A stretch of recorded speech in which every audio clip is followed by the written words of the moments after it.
Pessoal, quero falar um pouquinho de eleições municipais, porque o Datafolha acabou de divulgar os últimos números, da pesquisa que foi realizada mais recentemente e que, de alguma forma, já captou também aquele debate que aconteceu no Flow, que resultou ali no soco, numa agressão entre os assessores. E este Datafolha, ele coloca, então, o Ricardo Nunes, candidato à reeleição, com 27% das intenções de voto, e ele se manteve em relação à pesquisa anterior. Já Guilherme Boulos, que estava com 26%, recuou um pouco agora com 25%. E Pablo Marçal, que estava com 19% na pesquisa anterior, agora avança um pouquinho para 21%. Isso coloca Pablo Marçal e Guilherme Boulos, de alguma forma, empatados tecnicamente ali na segunda posição. Ricardo Nunes se mantém na dianteira com 27 pontos. E aí eu quero avaliar de vocês se esse efeito do último debate pode ter mexido com esses números que o Datafolha traz nesta quinta-feira. Fábio Piperno? Eu acho que não. Eu acho que esses números eles são muito parecidos com pesquisas, com levantamentos de outros institutos. Então, enfim, uma variação de um pontinho para cá ou para lá está dentro da margem de erro. O que me chama a atenção é exatamente não ter havido nenhuma mudança significativa, inclusive impactando quem, de alguma forma, provocou aí os distúrbios, digamos assim, verificados. Você tem aí também, Evandro, os percentuais da Tabata e do... Sim, Tabata Amaral, ela está com 9%, José Luiz da Atena com 6%, Marina Helena se mantém com 2%. Também não mexeu em praticamente nada em relação a esses aí, Então, me parece que os candidatos, assim, que a maior parte desses candidatos já estão aí com seus públicos, com seus eleitorados mais ou menos consolidados, o que vai diminuindo a margem também para grandes movimentações nessa semana final. Como que você avalia, Gani? Olha só, essa distância pequena entre Guilherme Boulos e Pablo Marçal pode ser que a gente tenha um segundo turno entre Ricardo Nunes e Pablo Marçal. Por que eu digo isso?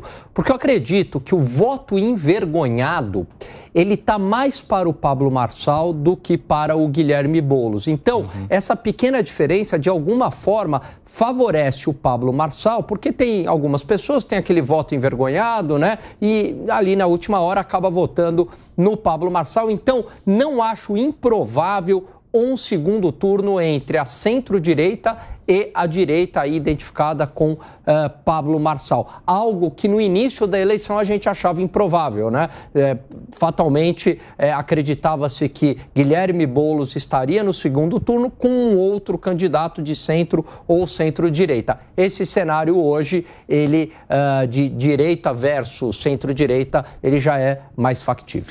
Agora, só para trazer para vocês que a margem de erro varia entre 2 e 3 pontos percentuais. Por isso que quando a gente fala empatados tecnicamente, levando em conta essa margem de erro. Quando a gente olha para a rejeição, que foi medida aqui pelo Instituto Datafolha nessa última pesquisa, o que domina a rejeição é o Pablo Marçal, com 48% das pessoas dizendo que não votariam nele de jeito nenhum. Aumentou 1 ponto percentual em relação à última pesquisa. Boulos vem na segunda posição dos rejeitados, com 38%, seguido de Datena, com 36%, Nunes está com 21%. Então, há essa pesquisa que mostra as principais rejeições, liderada nesse momento, então, por Pablo Marçal. Gustavo Segré. Isso complica a situação de Pablo Marçal num segundo turno, porque se passa de 50% e os 50% dos eleitores não votaria de jeito nenhum, automaticamente ganhou a outra pessoa. Eu concordo muito com o que o Piperno afirmou. Eu denomino esse eleitor raiz como aquele dissonante cognitivo militante. Não interessa o que você possa mostrar, não interessa o que ele possa ver, ele não vai mudar o seu voto. Pode ser, olha, mas tem casos de corrupção, não interessa. Pode falar o que quiser, eu vou continuar. Mas ele apela a questões de agressão, não tem problema, eu vou continuar votando. E fica muito claro que os 3 candidatos que têm a maior escolha eleitoral já estão afiançados, 27, 25, 26, 21, 20, por aí está.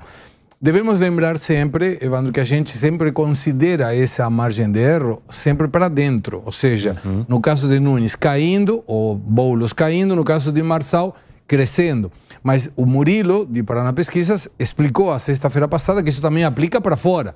Então, se a margem de erro aplicaria para fora, o Nunes estaria com 30 e o Marçal poderia estar com 18.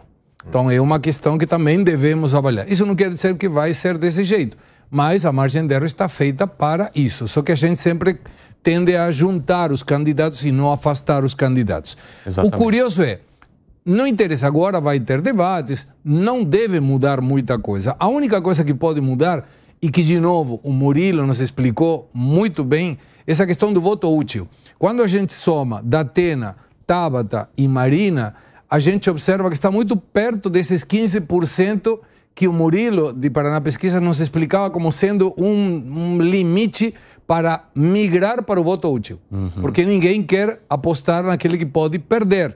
Então, dizer, como já sei que meu candidato prioritariamente vai perder, então vou no voto útil. E poder falar o dia de amanhã dizendo, eu votei naquele que ganhou. Isso pode mudar. O resto não me parece que vai ter nenhuma. Porque depois, cadeirada, chute... Pois soco na cara. Soco na cara. Não mudou, então não vai mudar mesmo. Inclusive, amanhã a gente tem mais uma divulgação, né? A última pesquisa do Instituto Paraná Pesquisas, com a análise do Murilo Hidalgo aqui conosco no 3 em 1. Fala aí, seu Zé, como é que você avalia os números trazidos hoje pelo Instituto Datafolha? E esse anúncio aí de amanhã será muito importante, né? Um divisor de águas mesmo ali, todos já conhecem. Quem deu cadeirada, quem levou cadeirada, quem defendeu isso, defendeu aquilo, horário eleitoral. Então, é muito importante a pesquisa de amanhã. Olha, mais de 400 casos de violência nas eleições, né? Violência contra candidatos, contra líderes eleitorais. E esse levantamento mostra que São Paulo é apenas essa vitrine, mas espalhou pelo Brasil inteiro, né? No caso de São Paulo, a disputa está acirrada. Desde o início eu venho dizendo, ninguém sabe nem quem vai para o segundo turno, quanto mais quem será o próximo prefeito de São Paulo. Isso ficou muito evidente. Eu vejo em outras cidades aí a situação se afastando já, prefeitos indicando reeleição em primeiro turno, nem em segundo turno, enfim. E São Paulo está ali com a certeza do segundo turno e a incerteza de quem vai para o segundo turno. E é interessante dizer, Cine, que eu vejo essa eleição daqui de Brasília e olhando para outros estados e toda a composição do Nordeste, do Norte do país e do Sudeste. O que a gente pode dizer é o susto que os deputados e senadores, e quando conversam aqui entre colegas, né, estão tendo diante do processo eleitoral deste ano, porque eles sabem que 2026 será uma continuidade disso. Então, há uma certeza de que é preciso elaborar uma lei para, vamos dizer, reduzir muito os ataques pessoais. Os políticos estão com medo de entrar numa batalha desse nível, né? Porque será uma eleição muito pesada a de 2026. Aí em São Paulo, ninguém se atreve a dizer quem é que vai para o segundo turno. Eu acho que está muito embolado, né? Entendo que a novidade aí... Aliás, eu costumo dizer que a grande novidade dessa eleição é o não posicionamento do Celso Russomano. Sumiu da disputa e não é nem candidato. Sempre foi um candidato aí na disputa, dessa vez não é.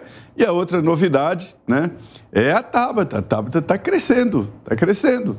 Não tem indicações de que pode ir para o segundo turno, mas surpreendeu passar o Datena. E a outra novidade é o Datena, que sempre falava que ia participar e não participou, dessa vez participou, de fato, está indo até o fim, pelo menos até agora.